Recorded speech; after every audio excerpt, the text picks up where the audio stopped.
안녕하세요. 송영선입니다. 26일 미중 기술 전쟁, 기술 패권 전쟁에 대해서 조금 얘기를 해보고자 합니다. 언론 보면 경제 문제 같지만 사실은 심각한 안보 문제가 그 궁극적인 목표입니다. 이 경쟁을 하고 더 나아가서는 전쟁으로 이루어지는 이유는, 연결되는 이유는, 얼마 전 어떤 기자가 미중 간의 경제, 소위 말하는 무역 전쟁을, 무역 다툼을 하고 있으면 한국은 덕을 본다라는 글을 쓴데, 저는 사실 제가 경제 전문가는 아니지만 너무 조금 뭐라고 할까, 근시안적으로 서지 않았나 해서 생각을 완전히 달리하고 있기 때문에 제 견해를 한 말씀 드려보겠습니다. 중국이 세계 제1의 국가로 지금 가려고 하고 있습니다. 미국을 제치고. 근데 미국이 중국보다 더 많이 가지거나 더 잘난 게 뭐가 있습니까? 첫째, 경제력이에요. GDP 숫자로 봐서 중국이 인구가 미국의 4.5배나 되니까 더 많다, 이거는 그냥 숫자에 불과하고, 경제의 포텐셜이나 뭘 보면, 물론 2015년에 세계 수출 항목에서 제일 많은 국가가 중국입니다. 1500개 항목에서 1위를 했답니다. 미국은 약 한 550개밖에 안 되는데. 두 번째, 미국이 중국에 대해서 갖고 있는 게, 우위를 점하고 있는 게 말할 필요도 없이 전력입니다. 군사력입니다. 중국이 무슨 지금 1대1로를 해가지고 남중국에게 해서 말라카 해협을 지나 인도양을 건너 페르시아만까지 가는 길을 팍 뚫어가 아프리카까지 쫙 가는 거로 하고 있지만, 중국 플러스 전 세계의 해군력을 다 합쳐도 거의 미국 해군력하고 맞먹거나 미국 해군력이 조금 앞섭니다. 그게 잽이 안 되는 싸움이에요. 그 다음에 미국이 가진 게 뭡니까? 아까 제가 소개하기에 세계 수출 품목에서 1위를 한 게 중국이다. 중국은 1500개에서 1위를 하고 미국은 550개밖에 못했다 하는데도 아직도 기술 최강국은 미국입니다. 그리고 하나 덧붙여 마지막으로, 미국은 아직도 문화강국입니다. 이렇게 얘기하면 어떤 분들은 미국의 문화가 뭐 있냐, 햄버거, 맥도날드, 켄터키 프라이드 치킨, 펩시콜라 다 어디 브랜드입니까? 리바이 진, 전 세계를 다 장악하고 있습니다. 이에 반해서 중국이 미국보다 더 많이 가지고 있는 게 뭡니까? 우위한 게 두 가지입니다. 값싼 노동력입니다. 미국이 자다 깬 또 못 따라갈 수 있는 겁니다. 사실은 일본이 중국에 대해서 가장 취약하게 느끼는, 지금 당장 아니라도 향후 10년을 내다볼 때 가장 가슴 아프고 취약하게 느끼는 게 인구입니다. 노동력이에요. 값싼 노동력이에요. 지금 일본 인구는 중국 인구의 딱 10분의 1이에요. 두 번째, 중국이 잘하는 게 뭐냐, 미국 기술 훔치는 겁니다. 이번에 이거 기술 전쟁으로 나가겠다라는 미국 생각은 어느 날 아침에 갑자기 자다가 일어나서, 우리가 지금 계속 트럼프를 평가하듯이 돌발적이고 충동적이고 뭐 변덕스럽고 하루아침 결정하고, 아닙니다. 이 미국의 전략 속에 들어있는 겁니다.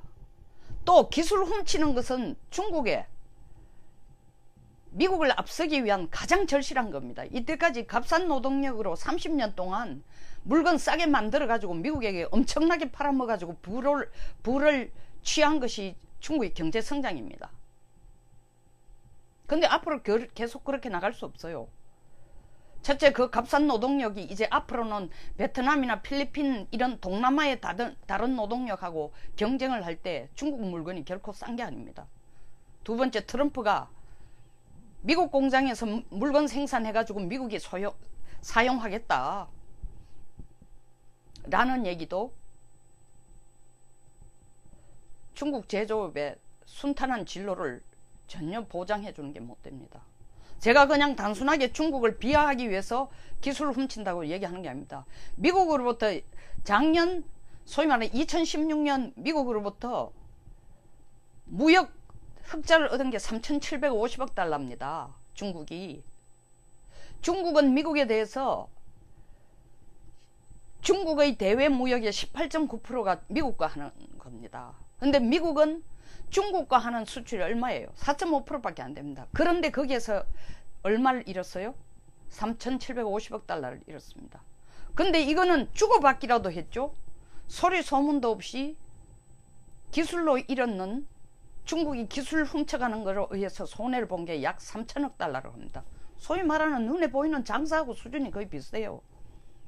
근데 이 기술이 갈수록 이 스피드가 점점 더 하고 더 심화된다는 거죠. 더 고도화되고. 그래서 미국이 트럼프가 대통령 되자마자 들고 나온 게 지적 재산권, 지적 관할권 하는 겁니다.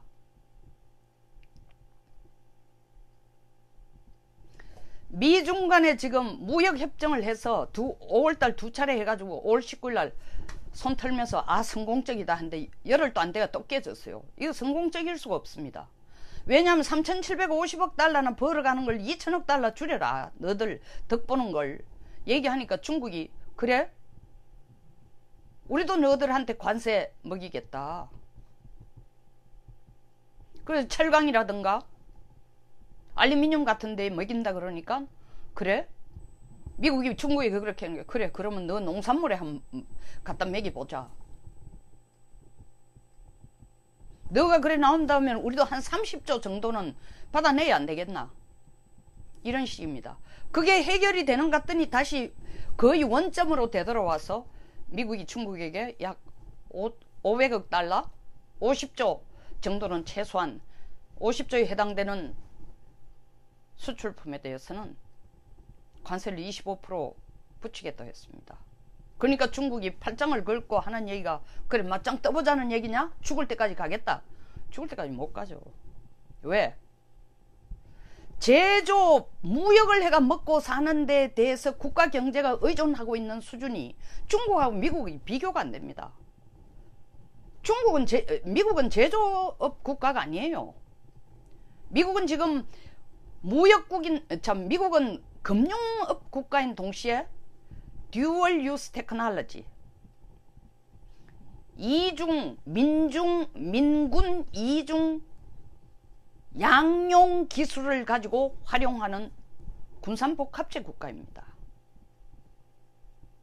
그러니까 제조업에서 타격을 입으면 미국보다 중국이 압도적으로 더 절대적으로 타격을 입습니다. 그런데다가 중국이 미국에 팔아먹는 퍼센티지가 아까도 말씀드렸지만 18.9%.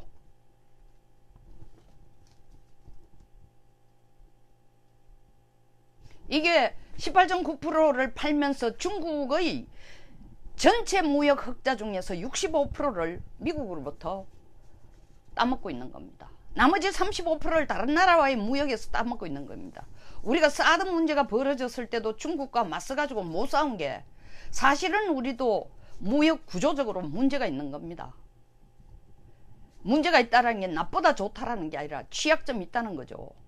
중국도 역시 어떻게 취약점이 있나 우리 한번 봅시다. 2016년에 중국에 의존하던 우리 대중 수출이 거의 25% 됩니다. 근데 중국은 우리로부터 얼마를 사가갑니까? 4.5% 정도를 사가가요. 근데 우리가 25% 수출하지만 우리가 해외로부터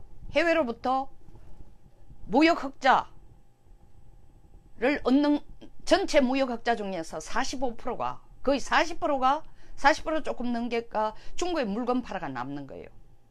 그러니까 구조적으로 비대칭이에요. 마치 북한이 비대칭 무기로 핵을 가지고 있으니까 우리가 아무리 재래식 무기가 많아도 한계가 있는 것처럼 똑같아요. 구조적인 비대칭이에요. 중국 역시 미국에 대해서 마찬가지입니다. 중국이 파는 것은 미국에게 수출하는 것이 18.9%지만 그들이 버는 3,750억 달러가 뭐냐? 중국이 해외 수출해가지고 얻어내는 순이익의 수출과 수입 계산해서 순이익의 65%가 미국으로부터 돈을 버는 거예요.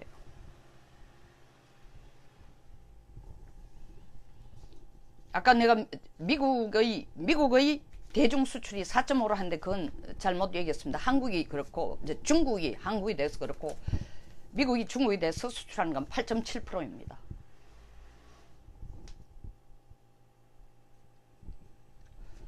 미국이 2001년부터 세계 WTO 시스템이 이루어지고 난 뒤부터 중국을 세계 시장으로 들어와서 자유시장 경제를 하라 자유라고 끌어들인 이후부터 시작된 WTO로 끌어들어오도록 가장 많이 도와준 국가가 미국입니다. 중국이 WTO 시스템에 들어오도록 끌어들여 와가지고 너들도 세계 시장의 한 멤버로 되고 자유시장 경제 체제화하라 했더니 2001년부터 2017년 동안 2017년까지 17년간 중국이 미국과 무역을 하면서 벌어먹은 돈이 약 4조 3천억 달러입니다. 우리 국가 GDP에 대한민국 GDP의 2년 반치예요. 이것만 벌어먹는 거 아니에요. 자, 지금 세계 최고의 반도체 소비국가가 누구고 생산국가가 어딥니까? 중국이에요.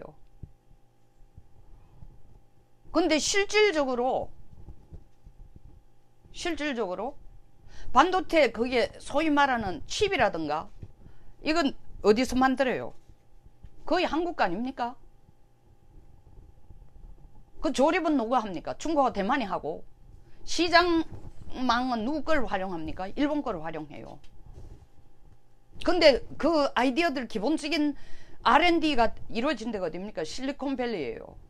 미국 실리콘밸리예요. 실리콘밸리에 세계 최고의 소위 말하는 SNS 기업체들, 반도체 기업체들의 소프트웨어를 개발하고 있는 구글이나 페이스북이나 전부 다 중국 부인이나 중국 투자와 관계되어 있습니다. 미국은 지금 실리콘밸리에 별로 스타트업에 별로 투자를 안 하고 있으니까 거기 중국이 압도적으로 투자를 많이 하고 있습니다. 이 투자가 말입니다. 2014년에 비해서 2015년이 350%가 늘었어요. 그리고 이게 단순한 투자가 아니에요. 기술을 빼가가는 것도 있죠. 시진핑이 2015년에 발표한 게 있습니다. 중국 제조 2025 Made in China 2025예요. 2015년부터 시작해서 2025년까지 10년 동안 중국의 제조업의 혁신을 일으켜야 된다. 맞는 얘기죠. 지금처럼 값싼 노동 가지고 싸게 물건 만들어가 미국 시장 점령해가지고 물건 팔아먹는 것과는 지금까지 이루어왔던 경제 성장을 할 수 없다는 걸 알고 있으니까 어떻게 한다? 기술을 고도화해야 된다. 그 기술 중국 자체 내에서 개발하기에 시간도 걸리고 돈 무진장 많이 든다. 어떡하냐? 미국 가가 훔쳐오느라. 어떻게 훔쳐오냐? 미국 기업체에 취직을 하든지 미국 대학원에 가가 공부를 하든지 아니면 중국 현지에 와 있는 미국 기업에 중국이 같이 합작을 하면서 훔치든지. 미국은 가급적 중국과의 경제전쟁을 이렇게 충돌 안 하면서 해결하려고 했기 때문에 사실은 뭐 라이트바이즈나 그리고 그 로스나 이런 것처럼 트럼프의 경제수석, 경제보좌관, 상무성 장관, 재무부 장관 폐가 갈렸어요. 중국하고 사이좋게 지내는 게 우리한테도 큰 덕은 안 되지만 상대적으로 이득이다. 싸우는 것보다 낫다라는 거하고 다른 쪽에서는 뭔 얘기냐. 중국이 우리 기술 다 훔쳐간다. 이대로 놔둬서는 절대 안 된다. 문우신 장관 같은 경우에 대표적입니다. 이대로 가다 큰일 나겠다. 거들나겠다. 지금 뭐 관세 25% 붙이는 이게 문제가 아니다. 기술 못 가져가게 하자. 사실 중국이 기술 가져오는 것, 미국의 전력 확장에 대해서 얼마나 치밀하게 접근하면서 방해를 하는지. 우리 제주 강정 해군기지 지을 때에 우리 국내에서 뭐 종교단체만 가가 노한 게 아니에요. 그 백그라운드에 와서 도와주는 세력뿐만 아니라 실질적으로 중국이 거기에 엄청난 투자를 했습니다. 대한민국에서 제주도의 땅값이 오른 이유가 말은 서울 사람, 돈 있는 사람들이 가가 땅을 사서 서울 사람들 가가지고 그냥 썸머 하우스나 사고 괜찮은 아파트 투자에 한두 채 투자를 하지만 중국은 그렇지 않습니다. 섭지코진지 거기 가보십시오. 통째로 다 사가지고 그냥 중국 문화도시예요. 그게 얼른 보면 땅 투자하는 것 같죠. 제주도가 이 소위 말하는 오키나와와 연결돼서 더 나아가서는 우리의 해상교통로에 젖줄이 된다는 걸 차단하고 들어오는 거예요. 방해하는 거예요. 또 평택을 보십시오. 평택이 미군의 제일 큰 해군기지입니다. 해외 해군기지입니다.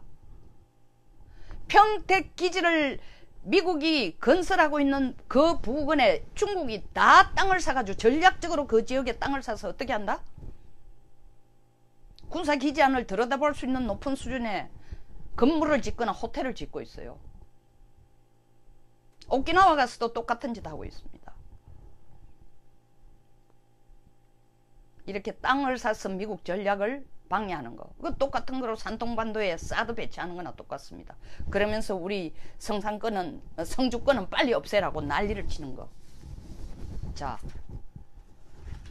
그거로 끝나는 게 아니고 왜 무역전쟁을 기술전쟁으로까지 확대를 시키냐. 미국은 중국의 이러한 노력을, 이러한 전략을 눈치를 못 채고 있는 거 아닙니다.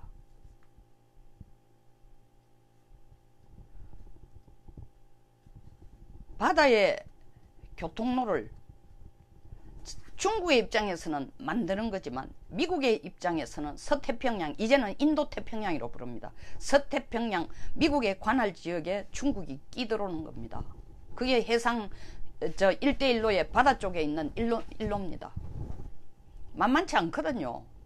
미국이 편안하게 안 보고 있습니다. 인도, 일본, 대만, 호주, 말레이시아, 뉴질랜드 다 엮어가지고 필리핀, 베트남 다 엮어서 중국 포위작전을 지금 하고 있어요. 너희들이 뭐 인공섬 7개를 만들어가지고 뭐 돌연선을 만들어. 그래 한번 해봐라. 이게 뭐 골목대장이 깡패두목한테 대들다니 이건 잽이 안 되는 싸움을 지금 하려고 하고 있구나. 그 중국으로서는 안간 힘을 쓰지만 간단치 않습니다. 자, 해상교통로 그럼 육지로 한번 가보자. 그게 1대1로의 1대입니다. 원벨트예요. 중국에서 시작해서 중앙아시아를 거쳐 서남아시아를 거쳐 중앙아시아를 거쳐 페르시아만 중동을 거쳐 유럽까지 가는 거. 그거 뚫는 거예요. 찬란하고 협조적으로 시작했는데 지금 군데 야, 이거 중국이 사기치는 거다. 저것만 득보는 거다. 별로 안 하고 싶다. 중국이 호시탐탐 노리고 있는 이란도 협조적이지 않아요. 유럽도 전부 노예예요.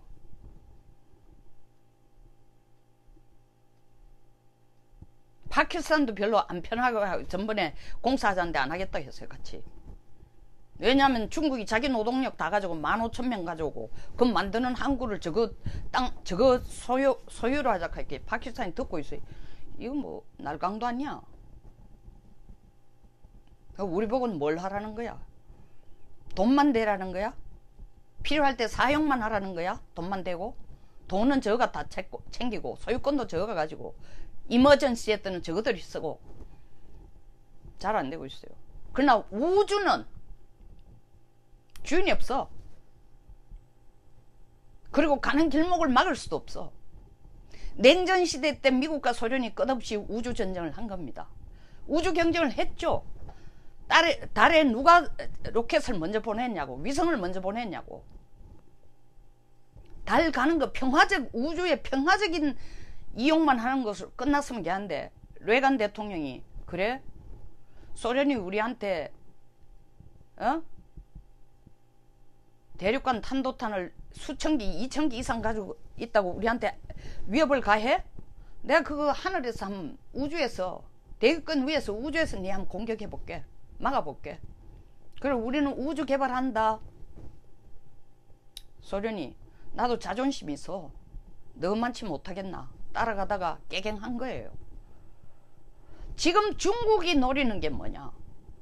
세계에서 우주 개발 순서로 미국, 그 다음에 완전히 구소련이 없어졌지만 아직도 러시아가 우주 개발 능력에서는 위성을 쏘아 올린 숫자는 미국하고 차이가 없습니다. 1472개, 1270개. 위성 숫자 쌓아 올리는 건 러시아가 더 많아요. 근데 중국이 2011년부터 우주 정거장, 뭐 실험용 우주 정거장이지만, 정거장이라는 게 이게 이런 만들어가 우주 비행사들이 거기 앉아서 기다리면서 머물면서 여행을 할 수 있도록 말 그대로 정거장이에요. 쏘아 올렸어요. 텐궁이라고. 우리 텐궁인데 한자로 천궁이죠. 그 이 우주 전체를, 지구 전체를, 그리고 이 소위 말하는 우주 전체를 볼 수 있는 정지된 그런 제대로 된 정거장을 하려면 로켓을 24을 쏘아 올려야 된답니다. 위성을. 근데 2015년까지의 16년까지 숫자가 18개가 이러니까 아직 멀었죠.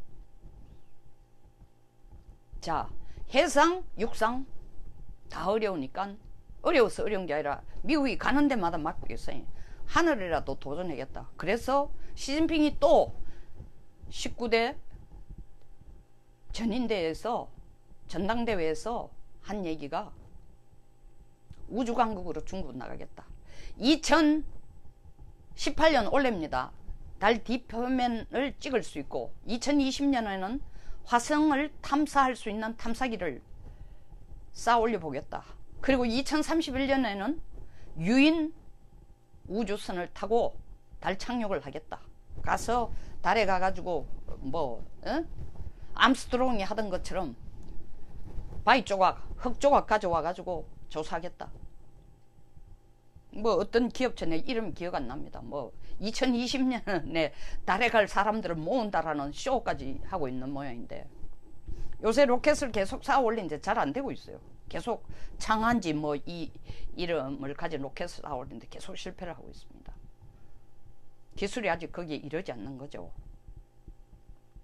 그런데 제가 왜 이렇게 길게 얘기하냐. 중국이 지금 갖고 있는 관심이 뭐냐. 기술을 아까 중국 제조 2025에서 한 제조업의 이 혁신을 일으키기 위한 기술 개발뿐만 아니라 동시에 군사적 기술까지도 노리면서 그들이 진짜 미국으로부터 빼내고 싶어하는 기술이 항공, 우주, AI, 로켓, 첨단 기술들입니다. 이거 지금 가만두면 지금 별거 아닌 것 같죠? 조만간에 1대1로를 만들듯이 안에서는 실크로드, 밑에서는 무슨 인도양까지 가는 길을 저가 앞장서가 미국 오는 거를, 일본 오는 걸 다 막겠다고 나서는 그 꼴 날 것 같으니까 중국의 미국 기술 빼내기를, 훔쳐가기를 아예 차단하겠다는 겁니다. 그것이 실제로 이 기술 빼내는 걸 차단하도록 하는 미국의 강경한 움직임이 사실은 이 뭡니까 관세 25% 올려서 뭐 50조 60조 이거 하고 비교가 안 됩니다. 에? 중국은 20년간 돈을 한 92조 정도 투자해가지고 우주 개발에, 우주 정거장 만드는 데에 기본 플랫폼을 다 중국의 독자적인 우주 정거장 만드는 플랫폼을 지금 만들려고 하고 있습니다. 그래야 명실공히 바다에서, 육지에서, 그리고 우주에서까지 미국을 넘어서는 패권국이 될 수 있다고 야물찬 꿈을 갖고 있습니다. 그 야물찬 꿈이, 야물진 꿈이 야무진 꿈이 바다와 땅에서는 1대1로, 우주에서는 2031년 달 착륙, 그러기 위해서는 우리가 개발하고 직접 만들고 연구해가는 시간이 너무 걸리니까 미국 기업과 손을 잡거나 미국에 들어가서 기업을 인수하거나 아니면 중국에 설립한 미국 기업에 중국인들이 취직을 해서 거기 정보를 빼내거나 기술을 빼내거나, 지금 여기에 철퇴를 가하겠다고 하는 것이 미국의 전략이에요. 이제 공개적으로 얘기를 하고 있습니다. 그 궁극적인 목적은 경제도, 중국의 경제도 무역으로 인한 경제 이익을 턱없이 취하는 것에 대한 하나의 견제고 철퇴이기도 하지만, 더 나아가서는 기술 경쟁을 통해서 우주에서의 감히 미국에게 상응하는 혹은 미국에 넘어서는 패권을, 혹은 미국과 패권을 갈라먹기를 하겠다고 나서는 중국을 애초에 차단하겠다는 것입니다. 이게 바로 기술 싸움의 시작이에요. 그러니까 여기 보면 뭐 미국에서 구체적인 나와 있습니다. 뭐 25%, 중국 지분이 25% 이상인 기업은 산업적으로 중요하다고 규정한 기술 분야, 미국 기업에 투자할 수 없도록 한다. 이 산업적으로 중요하다고 규정하는 게 바로 항공, 우주, AI, 첨단, 로봇 이런 기술입니다. 로봇, 로켓 이런 기술이에요. 본격적으로 중국에 대해서 압력을 가하는 것입니다. 물론 이거와 상당히 거리를 둔 리모컨으로 작용하는 것은 북한 핵 문제도 있습니다. 여기에 대해서 중국이 좀 속 시원하게 미국 편을 들어줄 줄 알았더니 자꾸 딴지를 걸고 딴짓을 하고 북한을 꼬드겨가지고 북한이 미국이 원하는 방향으로 바뀌는 것을 못하도록 하고 있는 것 자체에 많이 괘씸하다고 생각하니까, 그래 내가 정면으로 니하고 그 문제 가지고 쪼잔하게, 대국 미국이 너하고 쪼잔하게 나서가지고 싸우지는 않았지만 우리가 어떻게 너한테 할 수 있는 걸 한번 보여주겠다. 그래 관세도 한 25%? 그래 뭐 그것까지 끝나겠냐. 너희들이 지금 제일 눈독을 들이는 기술 이전, 말은 이전이지 사실 이전도 아니다. 훔쳐가는 거 아니야. 그냥 안 두겠다. 이거를 공개적으로 선언하고 나온 것이 지금 기술 패권 싸움의 시작이라고 됩니다. 제가 볼 때 이거는 멈추지 않고 계속 앞으로 계속됩니다. 강약을 약간 조절할 뿐이지만 반드시 갑니다. 왜? 미국의 패권에 도전하는 거니까. 미국은 자기 어떤 나라도 다 봐줄 수 있지만 어지간해도 다 넘어가요. 어리석한 척 속아 넘어가 주지만 우리 핵 문제를 과거 25년 동안 한 것도, 이렇게 미국이 계속 속아 넘어가 준 것도 사실은 북한이 서서히 힘을 빼고 핵 폐기를 할 거라는 기대를 하고 있었죠. 어리석어서 속은 게 아니라. 안 했기 때문에 이번에는 정말 본격적으로 한번 해보겠다고 생각하니까 폼페이오나 이런 사람들이 계속 과거와는 다르다 하는 얘기예요. 그럼 중국에게 말로 해서 안 되면 이렇게 행동으로 하겠다 하는 것을 지금 구체화해 가겠다는 겁니다. 미국은 두 가지는 절대 용서 안 합니다. 자기와 이념이 다른 국가, 자유민주주의 체제를 갖지 않으면서, 둘째 미국의 패권에 도전하는 국가는 절대로 그냥 안 넘어갑니다. 자, 여기서 마치겠습니다.